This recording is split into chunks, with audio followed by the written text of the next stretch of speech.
Yeah, the question is about universalism. How do you understand salvation that everybody kind of gets in? One, I would say that's not a new philosophy at all. It's a very ancient sort of heresy,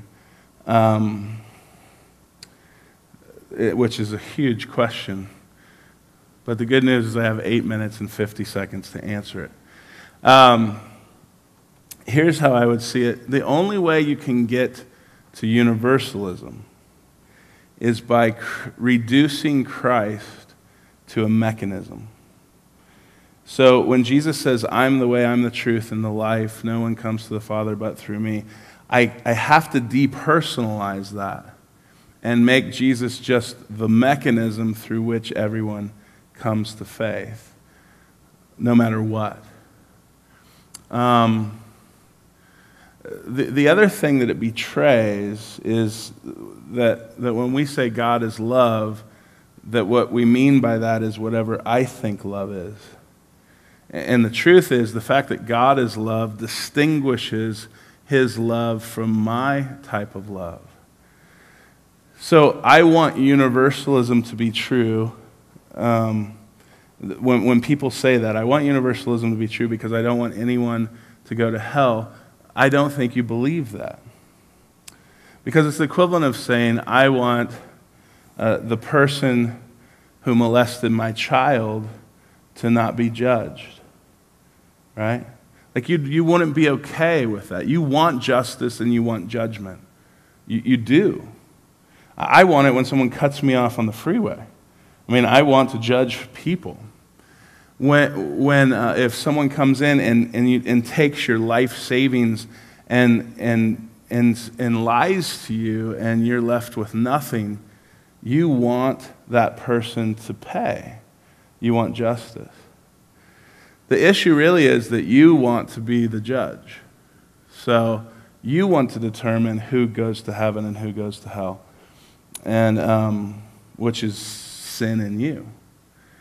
So when you have a God that says, I'm perfect and I'm good, and I will be judge, then you have to take that and realize that he is also a God of love. And there are times when the most loving thing to do is to judge evil. And you will think that's good on that day. You won't look at evil and go, oh, it's so unjust, it's so unfair, it's so unloving, right, that people who commit rampant genocide would be judged. That's so unloving. We would never say that. And so the first issue, the first hurdle is this idea that you can't be loving and judgmental. And the truth is that it's love that makes you judge.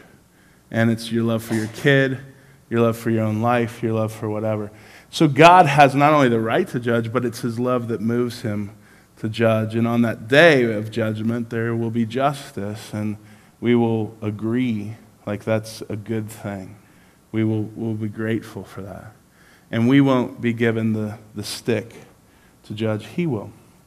The second thing is that somehow we think if this God is judgmental and judges sin, but he's also exclusive, that's an obstacle, and so people will reject the gospel on the basis of Jesus is too exclusive if he's the only way to heaven. And the truth is that's true. That's true. And so God did not come, die on the cross, raise from the dead, ascend into heaven to make people nice and to not tick people off. And in our mindset, we think that's the ultimate goal. If everyone liked Jesus and thought he was cool, then everyone would believe. That's not true. And so the cross is foolishness to those who are perishing, but to those who are being saved, it's the power of God. I think the subtle belief underneath that is that we look arrogant to believe that somehow our way is the right way. I know the church is guilty of arrogance, but my belief is I am a desperate sinner, and I have complete solidarity with every murderer, thief, horrible sinner in the world at the cross. Like, we equally are separated from God. So that it's complete humility that recognizes our salvation. So in the whole exclusivity camp, I think it's there because ultimately we think Jesus would be more popular if he was more tolerant. And the reality is that's not true. And really it's not about popularity, it's about salvation and that love relationship. And so you can't if you reduce Christ to a mechanism that says the whole world gets saved even if they don't know Jesus, then you unravel the whole of Scripture, the whole of New Testament theology. And the funny thing to me, in the controversies surrounding it, the current ones, is Jesus himself is the biggest propagator of preaching hell than anybody else in the Bible. So the cool, passive, hippie Jesus also has this other streak that it feels to me that in popular Christian culture we're starting to try to figure out how to apologize for that. And we apologize for it by weaving around some very blatant statements instead of saying, I don't know, he freaks me out too. You got to deal with Jesus.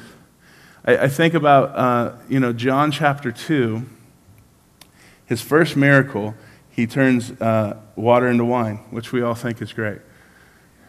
He made 180 gallons of wine for people who had already been partying for a week. And then he goes in, pulls out a whip, and tears up the temple.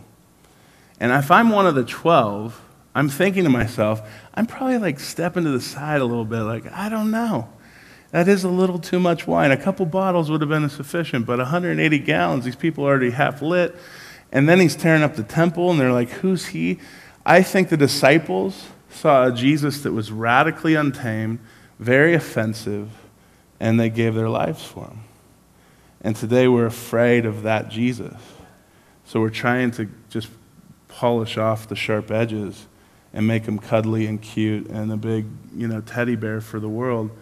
And I think at that point, you've lost the gospel. So I don't have strong opinions about that, just several. No. Yeah, I think it's just a neoliberalism that isn't going to change the world. So.